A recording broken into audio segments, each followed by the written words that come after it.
ونستعينه ونستغفره ونعوذ بالله من شرور أنفسنا ومن سيئات أعمالنا من يهده الله فلا مضل له ومن يضلل فلا هادي له أشهد أن لا إله إلا الله وحده لا شريك له وأشهد أن محمدا عبده ورسوله وبعد.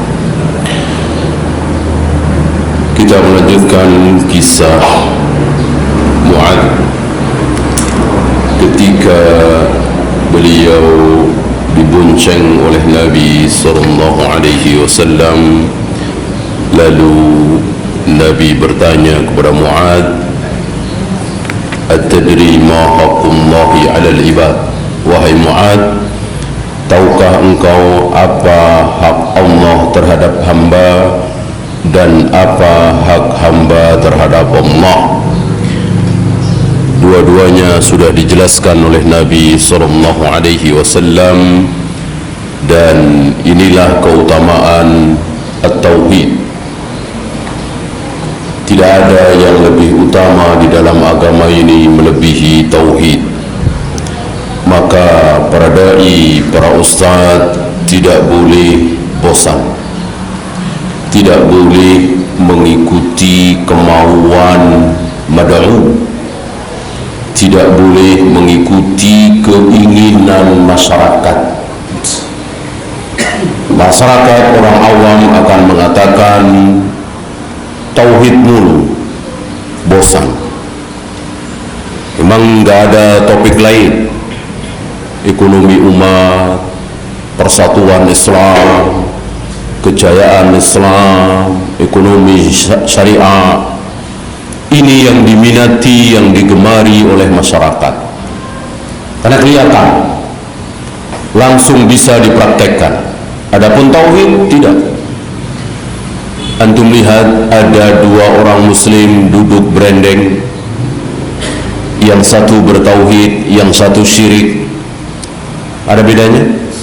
Tidak ada. Tidak ada. Sama sholat, sama-sama puasa, ya. Nah, masyarakat hanya bisa melihat apa yang terlihat. Orang yang berilmu tidak seperti itu. Orang berilmu punya basirah, punya pandangan, punya wawasan, dan berdasarkan ilmu. Sebagaimana Nabi sallallahu alaihi wasallam punya basirah, punya ilmu, maka Nabi tidak pernah mengikuti kehendak masyarakat, kehendak sahabat-sahabat beliau.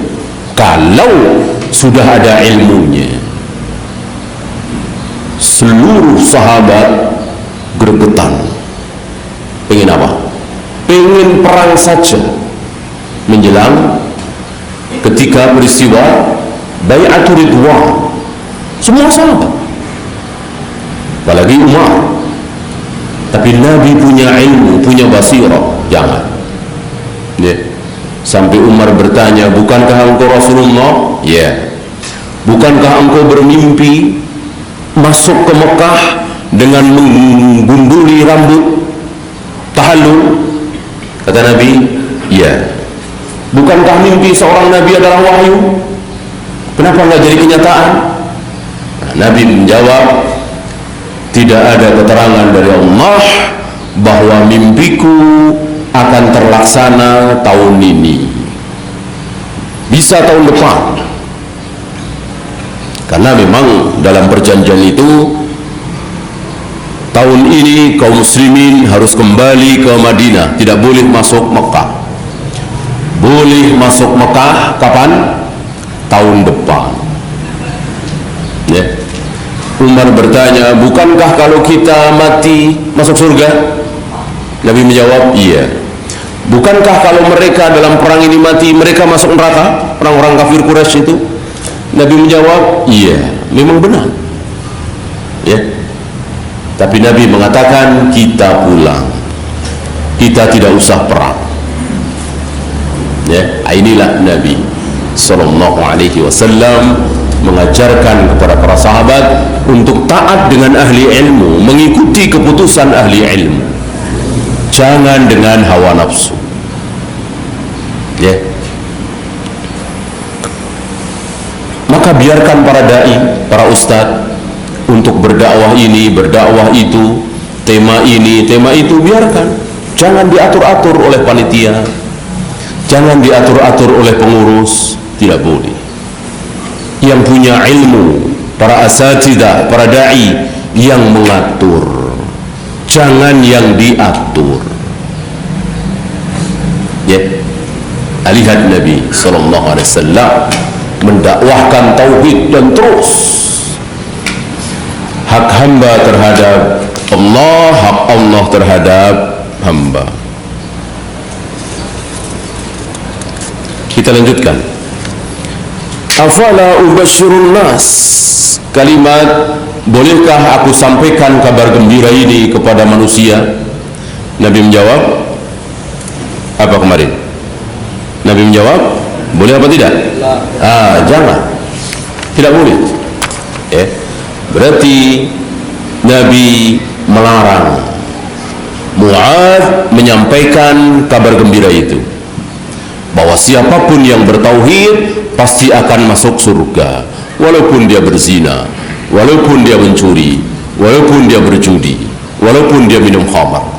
Berarti ini kabar gembira. Berbuat maksiat tapi masuk surga.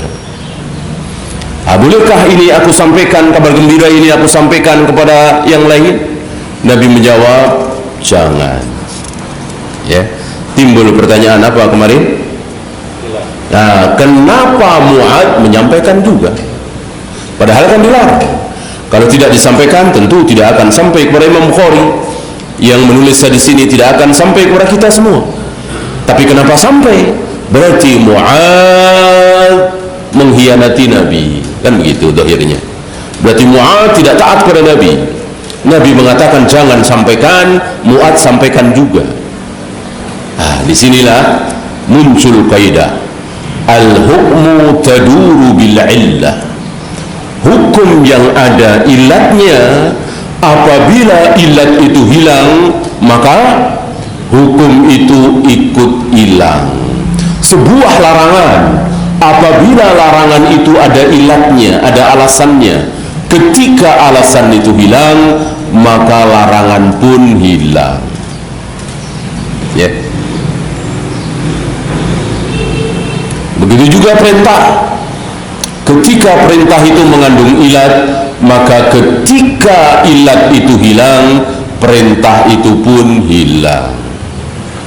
Apa contohnya? Ini. Ya. Contoh yang lain dulu apa tadi? Dulu kemarin Abu Qasim. Larangan berkunyah Abu Qasim. Nabi melarang memberi kunyah Abu Qasim. Itu ada ilatnya, ada alasannya. Apa alasannya? Kejadian di pasar itu. Kejadian di mana beliau tidak dipanggil oleh orang ya Abu Qasim, ya Abul Qasim, tapi beliau menengok. Itu kejadian di pasar. Ini ilat, kejadian di pasar itu ilat. Maka Nabi mengatakan, berikan nama dengan namaku Muhammad, Ahmad, tapi jangan memberikan kunyah dengan kunyahku Abu Qasim. Berarti tidak boleh berkunyah dengan Abu Qasim. Kenapa? Karena takut kejadian ini terulang lagi. Ada orang memanggil ya Abul Qasim, Nabi nengok, padahal yang dimaksud bukan Nabi SAW. Apakah ini ilat? Ya, ini ilat. Sebab kalau bukan ilat, tentu satu, Nabi akan bersabda sebelum kejadian. Ini kan karena ada kejadian. Ya, jauh-jauh hari Nabi akan melarang, jangan kalian mempunyai kunyah seperti kunyahku Abu Qasim. Ya, sebagaimana beliau melarang memberikan nama dengan nama-nama tokoh maksiat, Fir'aun, Iblis, Namrud, Qarun, Bolehkah nama-nama ini dipakai oleh kaum muslimin? Tidak boleh. Padahal belum kejadian. Kan tidak ada sahabat yang namanya Fir'aun atau Iblis atau Namrud atau Qarun, tidak ada kan? Tapi sudah dilarang. Karena apa? Karena memang tidak ada ilah. Berbeda dengan Abu Qasim ini ada ilah. Seandainya tidak ada ilah, tentu boleh nama Abu Qasim. Ya, begitu juga ini. Apa ilah yang dimaksud? Ucapan Nabi, la tubashshirhum fayattakilu. Jangan engkau sampaikan kabar gembira ini kepada orang-orang, khawatir mereka akan bermudah-mudah, menyepelekan. Ini hilang, ya. Ketika ilat ini hilang, maka hukum juga hilang, ya. Ini yang dipegangi oleh Mu'ad. Maka Mu'ad berani menyampaikan kabar gembira ini kepada kita, sampai kabar ini kepada kita, walaupun dilarang oleh Nabi Sallallahu Alaihi Wasallam, ya. Karena Mu'ad mengambil keumuman ilmu. Keumuman ilmu itu apa? Tidak boleh disembunyikan. Menyembunyikan ilmu dosa besar. Apalagi ditanya, man su'ila an ilmin. Barang siapa yang ditanya tentang satu ilmu dan dia tahu ilmu itu, misalnya riba haram, bunga bank haram, judi asuransi haram, lalu dia ditanya tapi dia sembunyikan, dia tidak jawab haram, dia katakan makruh karena nggak enak, ya, dia bilang nggak apa-apa asal tidak terlalu besar bunganya, ya, maka apa ancaman Allah? Uljima yaumal qiyamati bilijamin min nar. Maka nanti pada hari kiamat dia akan dikendali dengan kendali neraka. Ini ancaman bagi orang yang menyembunyikan ilmu dan ditanya. Adapun tidak ditanya, tidak termasuk menyembunyikan dalam hal ini. Ya. Ada orang tidak saya kenal, sepertinya dia orang besar, makan, minum dengan tangan kiri di depan saya. Saya diam, saya tidak menyampaikan kepada orang ini makan minum dengan tangan kiri dilarang oleh Nabi, cara makannya syaitan. Saya diam saja. Apakah saya termasuk menyembunyikan ilmu? Jawab tidak, karena saya tidak ditanya, ya. Tentu berat bagi seorang muslim kalau itu disebut menyembunyikan ilmu. Seluruh kemaksiatan yang ada di depan mata dia harus sampaikan bahwa itu maksiat. Sanggup antum menyampaikan, mengamalkan ini? Seandainya itu termasuk menyembunyikan ilmu yang diancam kendali neraka, ya. Antum ketemu dengan wanita yang nggak pakai jilbab, antum diam saja, ya, berarti antum menyembunyikan ilmu. Wanita wajib pakai jilbab, ya. Kenal nggak kenal antum samperin, mbak pakai jilbab wajib, mbak. Sono lagi, bu pakai jilbab wajib, bu, ya. Tante pakai jilbab. Tentu la yukallifullahu nafsan illa wus'aha. Ini berat. Di samping berat, orang belum tentu sikoh dengan kita, belum tentu orang sikoh dengan kita, ya. Dan gak ada riwayat para sahabat seperti itu. Para sahabat, tabi'in, atba'ut tabi'in, apakah di zaman mereka seluruh wanita yang ada di muka bumi ini pakai jilbab semua? Tidak, tidak, ya. Apalagi wanita Yahudi, Nasrani, kafir, kan gak kenal, ya. Maka yang dimaksud menyembunyikan ilmu adalah ditanya, atau minimal dipersilahkan. Seperti saya di sini dipersilahkan bicara, lalu saya melihat bagaimana antum tidak mengamalkan sunnah, antum melakukan berbagai macam kesalahan di depan saya biarkan saja, saya nggak bahas. Nah, ini mungkin termasuk, ya. Walaupun boleh ditunda. Saya melihat antum sholat nggak pakai sutra, saya bilang nanti sajalah, ya, pekan depan, pekan selanjutnya saya mau bahas, jangan sekarang. Boleh kan? Boleh. Yang tidak boleh siapa? Yang tidak boleh Rasulullah SAW. Rasulullah tidak boleh menunda. Maka muncul kaidah takhirul bayan inda waqtil hajah, mengakhirkan keterangan di saat dibutuhkan. Ini tidak boleh dilakukan oleh Nabi, bahkan tidak mungkin. Misalnya Nabi melihat di hadapan beliau ada sahabat makan dengan tangan kiri, minum dengan tangan kiri. Kata Nabi, nanti saya bahas, nanti minggu depan pas saya khutbah Jumat akan saya bahas haramnya makan minum dengan tangan kiri. Kalau sekarang ya kan gak enak, ada orangnya, ya kan, di hadapan. Nah, ini nggak mungkin terjadi pada diri Nabi, dan haram bagi beliau.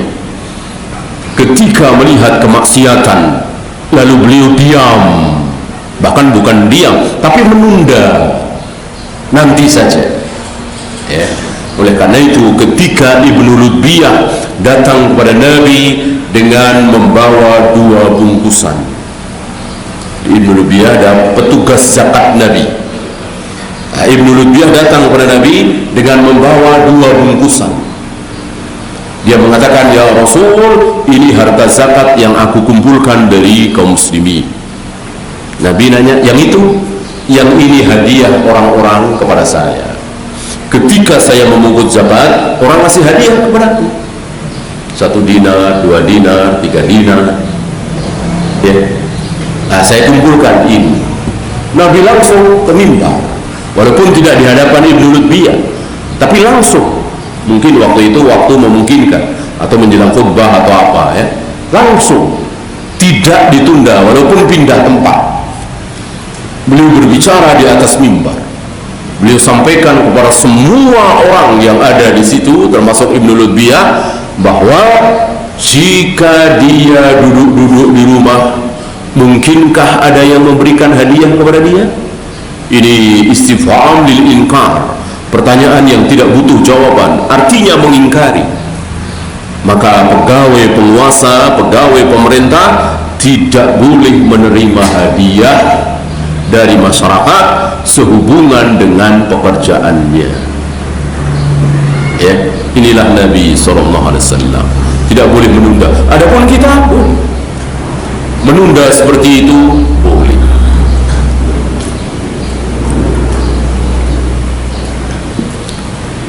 Bahkan tidak menyampaikan sama sekali, tidak berdosa kalau itu bukan anak dan istri. Adapun anak dan istri berdosa bagi kita kalau tidak kita sampaikan.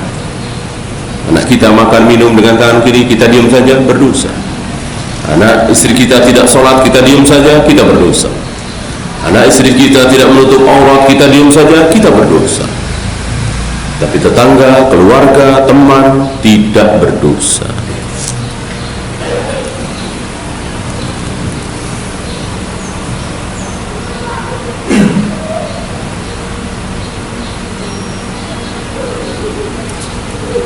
Nah, kemudian beliau membahas tentang kabar gembira. Kabar gembira yang dimaksud di sini adalah memberitahu. Oleh karena itu Allah nyatakan dengan berikan kabar gembira kepada orang-orang kafir itu bahwa mereka akan mendapat azab yang pedih. Fabashshirhum bi'adzabin alim. Berikan kabar gembira kepada mereka bahwa mereka akan mendapatkan azab yang pedih. Ini sebagai penghinaan dari Allah kepada orang-orang kafir. Wa makna al-hadis anna Allah la yu'adzibu man la yusyriku bihi syai'a. Makna hadis di atas bahwa Allah tidak akan mengazab, Allah tidak akan menyiksa orang yang tidak menyekutukan Allah. Ketika seseorang bertauhid, tidak menyekutukan Allah sama sekali, maka Allah tidak akan menyiksa. Itu makna hadis di atas. Wa annal ma'asiya takunu maghfuratan bitahqiqit tauhid. Oleh karena itu, orang yang berbuat maksiat, pezina, penjudi, pemabuk, pelacur dan seterusnya, akan diampuni bitahqiqit tauhid, kalau dia bertauhid. Inilah hebatnya tauhid, ya. Allah mengampuni dosa besar asal dia masih bertauhid. Wa nahan Nabi sallallahu alaihi wasallam an ikhbarihim li alla ya'tamidu ala hadhihi al-bushra duna tahqiqi muqtadaha. Nabi melarang Mu'adz bin Jabal untuk menyebarkan berita ini karena ada alasan, ada ilah. Lianna tahqiqat tauhidi yastalzimu ijtinab al-ma'asi. Karena apa? Karena dengan bertauhid ini akan menyebabkan seseorang jauh dari maksiat, ya. Jadi beliau memahami bahwa dengan bertauhid maka seseorang akan jauh dari maksiat. Contoh siapa? Iblis. Apakah iblis tahu kalau Allah itu cuma satu? Tentu. Apakah iblis tahu kalau Allah satu-satunya yang berhak disembah? Tentu tahu, yakin. Apakah iblis yakin bahwa tidak ada selain Allah yang berhak disembah? Tentu iblis yakin. Apakah iblis tahu bahwa yang menurunkan hujan satu-satunya Allah, yang menghidupkan satu-satunya Allah, yang mematikan satu-satunya hanyalah Allah? Apakah iblis tahu? Iblis yakin? Iya. Nah, sekarang pertanyaan, apakah iblis bertauhid? Nah, tidak ada satupun ulama yang mengatakan iblis bertauhid.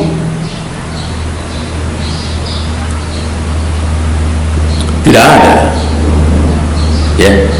Iblis berilmu, ya. Iblis tahu, ya. Tidak mengamalkan ilmunya. Iblis bertauhid, tidak ada. Padahal kan iblis tahu, yakin kalau Allah satu-satunya Tuhan yang berhak disembah. Apakah iblis tahu Allah bersemayam di arsy? Gimana nggak tahu? Ya, iblis ada di sana. Iblis ada di surga. Tahu. Allah menciptakan Adam dengan kedua tangannya. Iblis tahu nggak? Tahu. Allah sendiri yang langsung bilang kepada iblis, "Ma mana'aka anta sudah lima khalaqtu biyadayya." Wahai iblis, aku ciptakan Adam langsung dengan kedua tanganku. Berarti iblis yakin bahwa Allah satu-satunya yang menciptakan, yang disembah. Allah mempunyai sifat-sifat, punya tangan, punya wajah, bersemayam di arsy. Tapi sekali lagi, tidak ada ulama yang mengatakan iblis bertauhid. Kenapa? Nah, justru para ulama mengatakan berdasarkan Al-Quran, wa kana minal kafirin. Iblis kafir. Bagaimana kafir bertauhid? Ya, nah, ini maksud beliau. Jadi dengan bertauhid otomatis orang akan menjauhkan dirinya dari zina, khamr, judi. Ya, bukan berarti kalau berzina lalu tidak bertauhid, tidak. Kalau minum khamr berarti syirik, tidak. Ya, tapi diawali dengan tauhid, diawali dengan akidah, diawali dengan keyakinan terhadap Allah satu-satunya. Lalu dia akan taat kepada Allah, salat, puasa, zakat, haji. Maka apa komentar Aisyah ketika ditanya oleh beberapa tabi'in tentang bagaimana urutan Al-Quran? Maka Aisyah mengatakan ayat-ayat Al-Quran yang pertama kali turun adalah apa? adalah ayat-ayat tentang akidah, tentang sifat Allah, tentang surga, tentang neraka. Antum bisa lihat ayat-ayat Makkiyah, surat-surat Makkiyah berisi tentang surga, neraka, akidah, tauhid. Bukan berisi tentang apa? Bukan berisi tentang haramnya khamar, haramnya judi, haramnya zina. Bukan. Itu ayat-ayat akhir. Apa kata Aisyah? Seandainya ayat yang pertama kali turun adalah melarang manusia minum khamar, maka sampai hari ini manusia akan minum khamar. Jika ayat yang pertama kali turun adalah ayat yang melarang makan riba, maka sampai hari ini manusia akan makan riba. Dan begitu seterusnya. Ini menunjukkan apa? Bahwa diawali dengan tauhid, diamali dengan akidah, akhirnya zina ditinggalkan, khamar ditinggalkan, judi ditinggalkan, dan begitu seterusnya. Maka lihat, ulama yang mengawali dakwahnya dengan tauhid, ulama yang mengawali dakwahnya dengan akidah, dan tidak bosan-bosannya mengajarkan tauhid, akidah, tauhid, manhaj, maka dengan sendirinya masyarakatnya, murid-muridnya akan menjauhi zina, khamar, judi. Siapa contoh? Para sahabat, para tabi'in, atba'ut tabi'in. Nah sekarang kita bandingkan dengan sebagian doa, sebagian para da'i yang fokus dakwahnya apa? Politik, persatuan Islam, siasat syariah, ekonomi syariat. Nah, kita saksikan, ya, kita saksikan. Kan mereka sudah di atas. Kan kita lihat bagaimana nasib yang menimpa mereka. Ya, ternyata dilanggar sendiri. Ternyata dilanggar sendiri. Saya kira tidak tersembunyi bagi antum siapa yang saya maksud. Ya, kenapa? Karena mereka tidak mengawali dengan akidah, dengan manhaj, dengan tauhid. Mereka sibuk dengan persatuan Islam ini itu. Ya. Mengawali dakwahnya dengan jilbab. Ya. Jadi yang penting jilbab. Gitu. Jilbab besar. Tidak ditanamkan tauhid. Terjadi apa yang terjadi kita saksikan. Tokoh mereka sendiri terlibat. Ya, ini pelajaran bagi kita. Tambah yakin kita dengan kebenaran qala Allah wa qala Rasul, bahwa awali dakwah dengan tauhid, dengan akidah. Sekali-sekali bolehlah tentang fikih, tentang ini di masyarakat. Kecuali Belajar tentu bahas apa? Faraid, tentu bahas faraid. Bahas apa sekarang? Tentang wudu, tentu wudu. Itu para pelajar. Tullah. Adapun orang-orang awam, pekerja kantoran, para pedagang, orang-orang awam, maka tauhid, akidah, tauhid, akidah. Ya. Sekali waktu kasih pelajaran tentang sifat salat Nabi, sifat wudu Nabi, ya. Ekonomi Islam, mudah ekonomi Islam. Jangan beranggapan ekonomi itu sulit. Ekonomi Islam hanya akan diketahui oleh seorang doktor. Tidak benar. Ekonomi dalam Islam mudah. Memahami riba itu mudah sekali, sangat mudah. Ketika antum punya uang 1 juta, tiba-tiba bertambah menjadi 1,1. Padahal jual beli enggak, sewa menyewa enggak, buat usaha enggak. Itu riba. Mudah. Sebuah tambahan yang tidak jelas dari mana. Mungkin karena denda, mungkin bunga, mungkin administrasi. Ya. Ini dibodoh-bodohi oleh orang yang merubah nama. Ya, ini bukan bunga Pak, ini administrasi saja. Ya, Bapak pinjam berapa? 1 juta. Kalau 1 juta, administrasinya 50.000. Oh, saya mau pinjam 10 juta. Kalau 10 juta, biaya administrasinya 200.000. Ya, apa ini bunga? Bukan bunga, ini administrasi. Ya, kalau saya 50 juta ya lain lagi. Ya, yusamuna bighayri ismiha, membikin nama dengan yang bukan namanya, memberi nama dengan yang bukan namanya. Mudah kalau dipelajari dengan pelajaran yang benar, tanpa dengan hawa nafsu, tidak ada kepentingan. Kalau ada kepentingan sulit. Orang dia dari awal memang sudah punya kepentingan, cari uang dengan cara meminjamkan uang itu. Ya, dia usaha tidak punya, nggak punya jual beli sektor real, nggak punya. Dia punya uang banyak. Gimana supaya uang banyak ini tambah banyak lagi? Dengan mencari orang yang minjem, mau beli rumah, mau beli mobil, segala macam. Sementara mereka nggak punya rumah, nggak punya mobil. Pihak ketiga saja membiayai. Ya tentu dia cari-cari yang administrasi, yang buat sewa tempat, pegadaian. Pegadaian. Yang mereka bilang bunga, pegadaian Islami, syar'i, pegadaian syariah. Bilang bunga, tentu tidak. Bilang riba, tidak. Apa mereka bilang? Sewa tempat. Kan emas bapak ini kan kami simpan, gitu. Kan butuh tempat, ya wajar lah sewa tempat. Ya, sewa tempatnya berapa? Kalau 1 gram sewa tempatnya 100.000, gitu. Kalau 10 gram ya tinggal kaliin, gitu. Kan makin besar. Yusamuna bighayri ismiha, memberikan nama dengan yang bukan namanya. Mereka nggak butuh itu. Ya, yang mereka butuhkan bagaimana supaya uangnya bertambah. Mudah. Ya. Maka sambil lewat saja belajar tentang riba, tentang ekonomi syariah, mudah. Justru yang sulit adalah akidah. Menanamkan akidah, tauhid, ini yang sulit, ini yang tidak mudah. Ya. Kemudian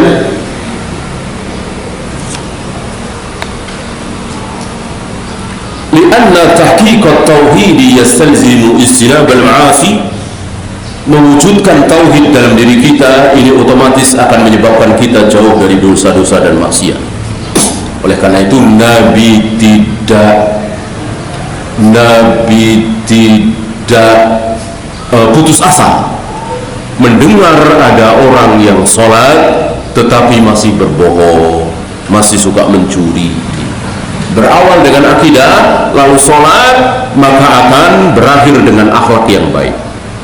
Nabi dilapori, akidahnya bagus, bertauhid, kan nggak ada orang syirik di zaman Nabi. Dan sholat, tapi masih suka bohong, menggunjing orang, mencuri. Nabi tidak putus asa. Apa komentar Nabi terhadap orang seperti ini? La'allahu salatahu, la'alla salatahu tanhahu anhu. Salatnya akan menghentikan perbuatan maksiat dia. Ya, nanti akan berhenti dengan sendirinya. Inilah Nabi punya harapan. Bagaimana kita tidak punya harapan? Ya. Maka melihat saudara-saudara kita yang sholat tapi masih suka bohong, masih suka menipu, masih suka mencuri, kita punya harapan bahwa dia akan baik, insyaallah ta'ala. Li'annal ma'asiya shadiratun 'anil hawa, karena maksiat-maksiat itu bermula dari apa? Hawa nafsu. Wa hadza naw'un minasy-syirk, dan hawa nafsu ini bagian dari syirik. Bukan hawa nafsu pasti syirik, bukan. Bagian dari syirik, mempunyai sifat syirik. Mana dalil? Surat Al-Jasiyah menunjukkan bahwa hawa nafsu itu bisa menjadi syirik, bisa menjadi ilah. Saya bacakan. Afara'aita man ittakhadha ilahahu hawahu. Tidakkah engkau lihat ada orang-orang yang menjadikan hawa nafsunya itu sebagai ilah, sebagai sembahan Tuhan. Ya. Nah, berarti orang yang bertauhid insyaallah nanti dengan sendirinya akan bisa menundukkan hawa nafsunya. Ya. Wallahu ta'ala a'lam. Ya, itu saja. Ada pertanyaan? Silakan.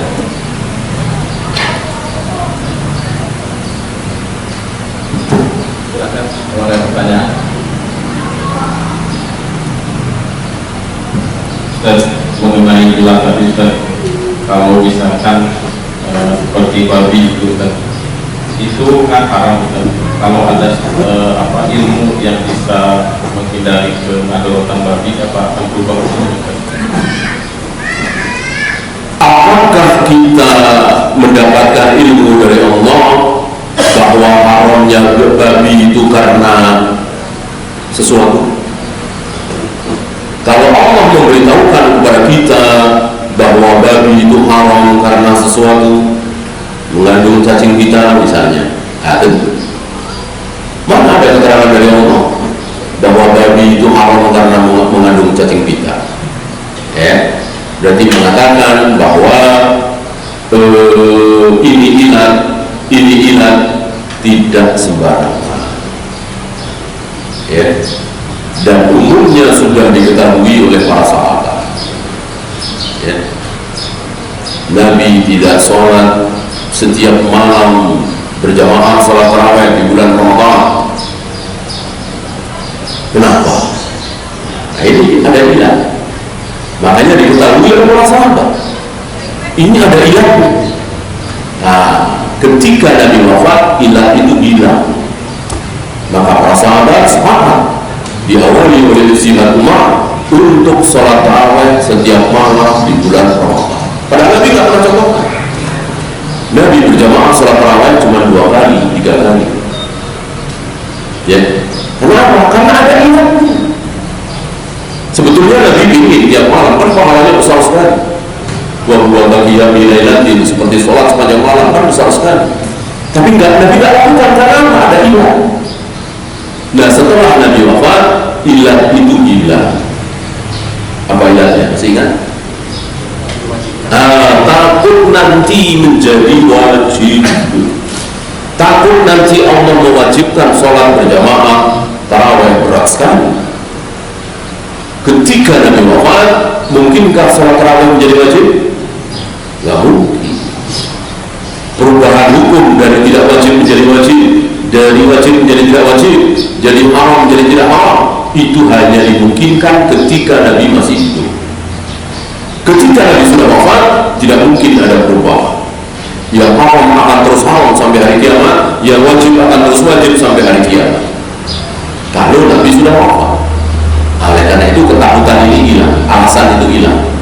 Nah, disinilah kebenaran sabda Nabi, jika ada Nabi lagi setelah aku, tentu yang akan jadi Nabi adalah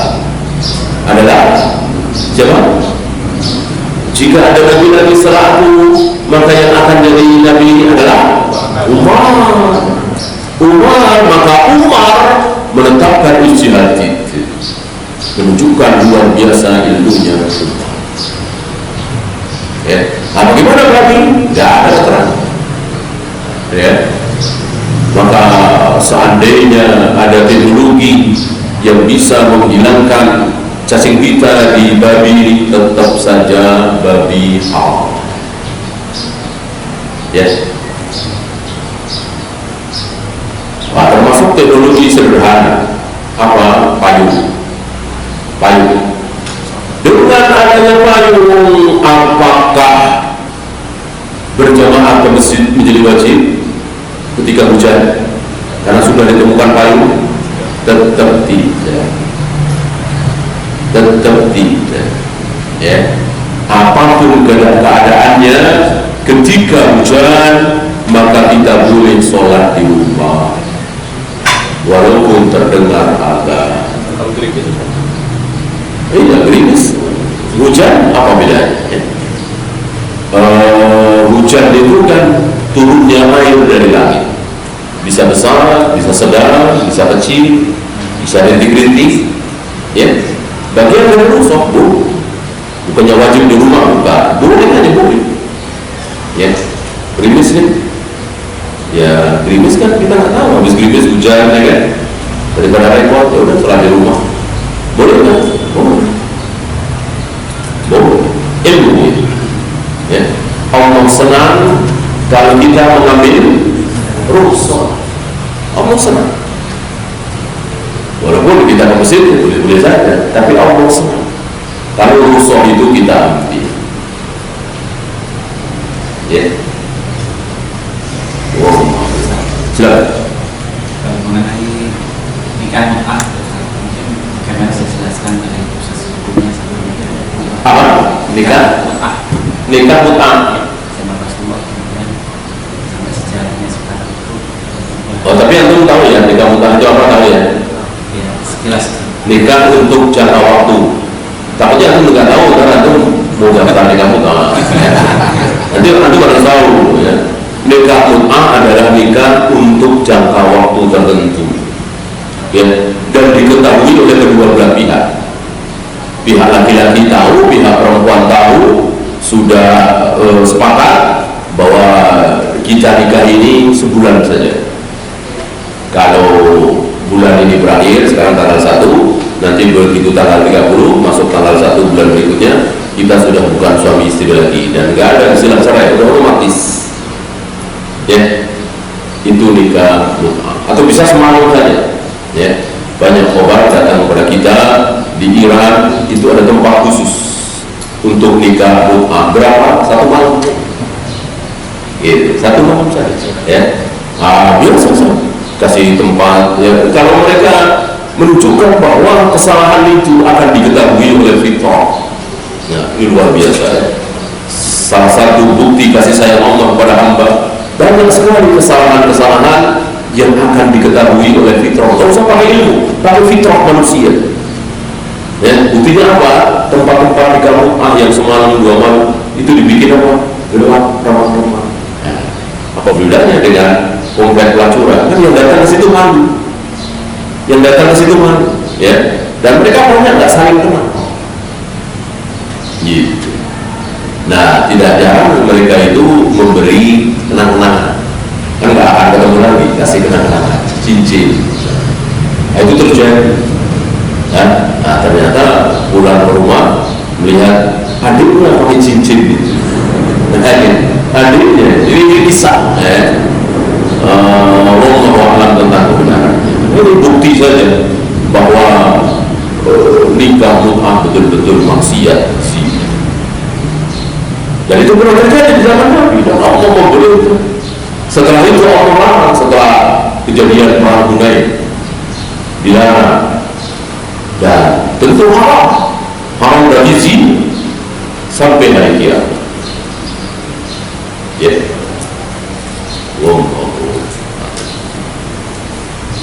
ada lagi?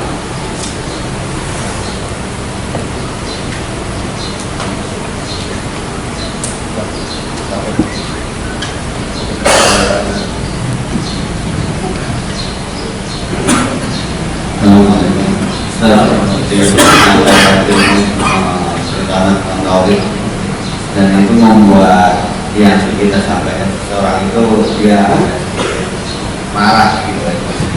Siapa yang marah? Yang kita ajak bicara. Apa itu membuat kita berdosa? Balik dengan ilmu yang kita sampaikan. Yang kita sampaikan kebenaran. Dia marah. Ya. Kita berdosa kan kita? Ya. Tidak. Ya, tidak sama sekali. Ya. Kalau antum pertanyaan, bolehkah tidak menyampaikan? Boleh, tidak wajib. Kecuali orang itu istri antum, anak antum, bawaan antum, maka harus disampaikan. Dan biasanya punya kekuatan, punya kekuasaan. Adapun orang lain, tetangga, mertua, saudara jauh, maka tidak ada kewajiban bagi kita untuk menyampaikan. Tapi kalau mau berani menyampaikan, silakan. Bagaimana kalau mereka marah? Tidak masalah. Rata-rata para nabi, para rasul, ketika menyampaikan kebenaran wahyu, masyarakat marah atau tidak? Marah sampai perang, sampai diusir. Maka Allah mengatakan, seandainya aku masih muda, seandainya aku bisa menolong engkau saat engkau diusir oleh kaummu. Rasul kaget, apakah saya akan diusir oleh kaummu? Orang menjawab, iya. Tidak ada yang mendapatkan ini namus. Jibril diberi nama namus oleh orang yang tidak dimusuhi oleh Allah. Ya, nggak masalah.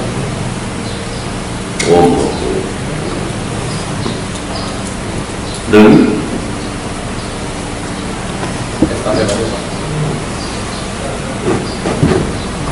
ini Pak, ini dulu Pak.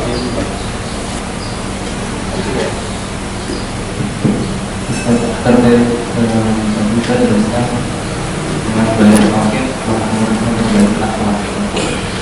dengan tauhid kenapa? Iya.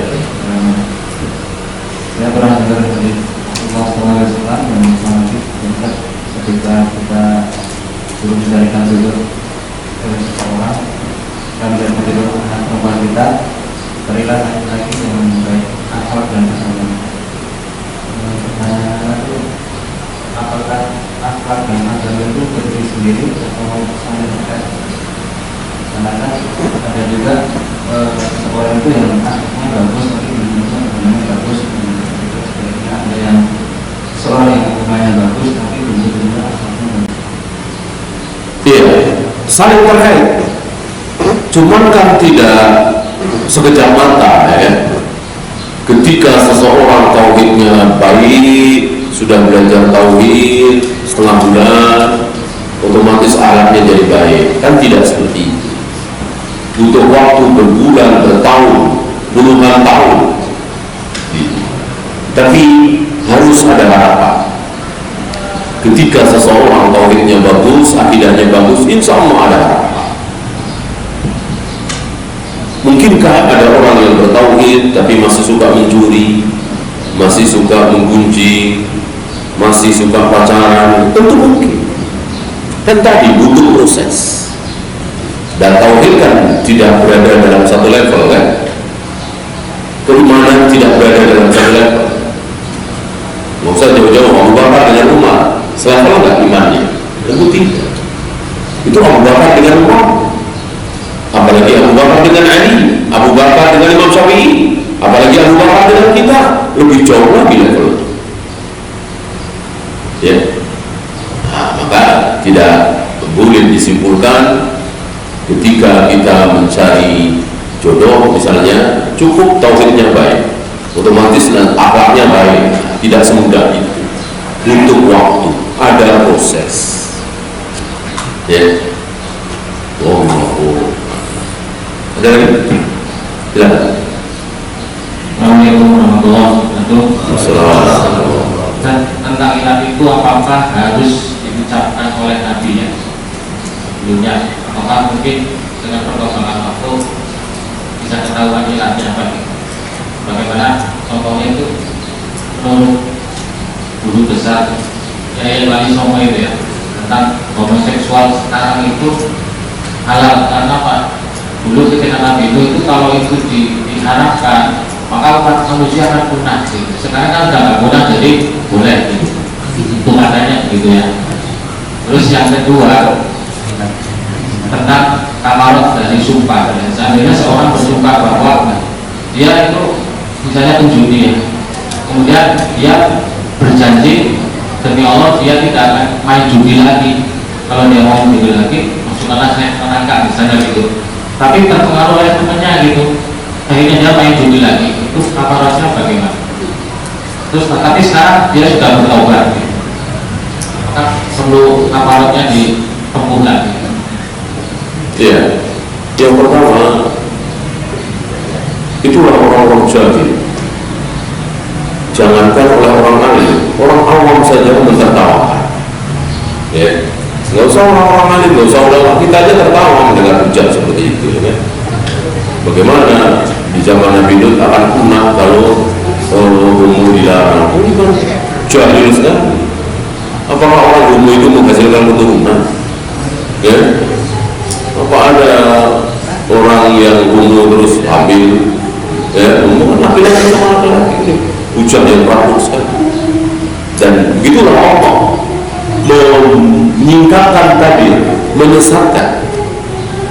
Ya, ada tokoh yang menghina jenggot, Itu Allah ingin menampakkan betapa jahilnya dia. Ya, coba kalau dia nggak ngomong, orang nggak akan tahu sejahil itu dia. Ini kan jahil sekali. Ya, Allah ingin tampakkan kepada orang. Bagaimana semakin panjang jenggotnya, semakin apa? Semakin bodoh, kasar lagi namanya goblok, ya kan? Itu Allah ingin tampakkan. Dan itu banyak tokoh-tokoh sesat itu ditampakkan oleh Allah kesesatan, kebodohannya. Beda dengan para ulama, kesalahannya disembunyikan oleh Allah. Para ulama pembela sunnah, pembela Al-Quran dan sunnah, ya, ulama kan bisa salah, bukan manusia, tapi Allah sembunyikan. Ya, karena selama ini para ulama itu membela agama Allah, Allah berterima kasih. Maka ada kesalahan, Allah sembunyikan. Gak banyak yang tahu. Beda dengan orang jahil yang menghina agama Allah seperti ini. Ya, maka jelas itu bukan ilah. Ilah sekali lagi sudah diketahui oleh para sahabat. Ya, yang paling tahu ini ilah atau bukan kan para sahabat. Ilah itu kan ada di Al-Quran dan Sunnah. Oh ayat ini, oh hadis ini. Al-Quran dan Sunnah kan di hadapan para sahabat.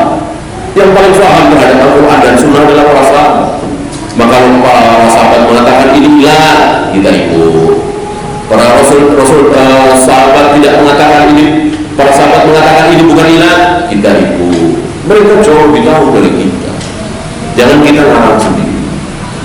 Ya, kalau ngarang sendiri jadi kan, oh ini ilah. Isbalin ilahnya sombong, gitu kan?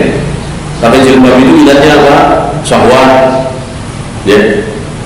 Kalau nggak menimbulkan syahwat, ya dari ditutup nggak apa-apa. Ya, nggak cantik-cantik amat ini, nggak mulus-mulus amat ini, ya udah. Oh, nggak usah pakai jilbab. Karena ilah pakai jilbab itu biar meredam hawa nafsu laki-laki. Ya, semua pakai ilah semua. Bahkan termasuk ayat Al-Quran apa? Aqimis sholata lidzikri. Dirikanlah sholat agar ingat kepadaku, kata Allah. Berarti sholat itu ilahnya adalah ingat. Agar ingat. Berarti kalau sudah ingat, ya nggak perlu sholat, ya ingat. Ini yang sembarangan. Ini ilah. Kan yang paling tahu ada ilah atau tidak para sahabat. Mana ada seorang sahabat mengatakan sholat itu biar ingat. Kalau sudah ingat nggak perlu sholat. Nah ini bahaya. Ya. Kemudian tentang kifarat, jangan pernah mengatakan seperti ini. Jangan pernah. Kalau aku mengulang lagi, ya Allah, masukkan aku ke neraka. Jangan. Ya. Jangan. Masukkan aku ke surga. Gitu. Masuk minta neraka, ya. Masukkan aku ke surga. Maksudnya kalau ulang lagi, berikan aku kesempatan untuk bertaubat lagi agar masuk surga. Allah tidak suka. Karena surga neraka milik Allah akan diberikan kepada siapapun yang Allah kehendaki, bukan syarat-syarat tertentu. Ya. Kalau melakukan ini, otomatis pasti masuk surga, selesai. Enggak bisa seperti itu. Ya. Surga harus diminta merenek. Untuk selamat dari neraka harus merenek, memohon kepada Allah. Bukan menyombongkan amal kita. Saya sudah begini, berarti saya masuk surga. Saya tidak begini, berarti saya tidak mungkin masuk neraka. Ini batin. Ya. Manusia yang paling memenuhi syarat adalah Nabi Muhammad SAW, para nabi, para rasul. Tapi mereka masih merengek, menangis, memohon, minta masuk surga. Masih merengek, menangis, minta diselamatkan dari neraka. Ya. Tentang kifarat sumpah, berarti merdekakan seorang budak. Tentu sekarang sudah tidak ada, sedang tidak ada. Maka apa yang kedua? Memberi makan atau pakaian, boleh pilih. Boleh makan, boleh pakaian. Kepada berapa? 10 fakir miskin. belikan sarung 10 atau baju 10, atau makan nasi kotak 10, atau panggil 10 orang miskin makan di rumah kita, makan siang, makan malam, ya. Kalau itu tidak sanggup, pilihan terakhir apa? Berpuasa 3 hari berturut-turut. Berpuasa 3 hari berturut-turut. Ini kifarat melanggar sumpah atau nazar, sama. Melanggar sumpah atau nazar kifaratnya sama. Oh, habis? Ya, itu lagi. Tentang hilang itu apakah sudah ini semuanya tidak ada lagi yang baru? Apakah mungkin ulang-ulang lagi nanti berijtihad sepakat bahwa cuma itu mereka berpendapat bahwa ini ada hilangnya?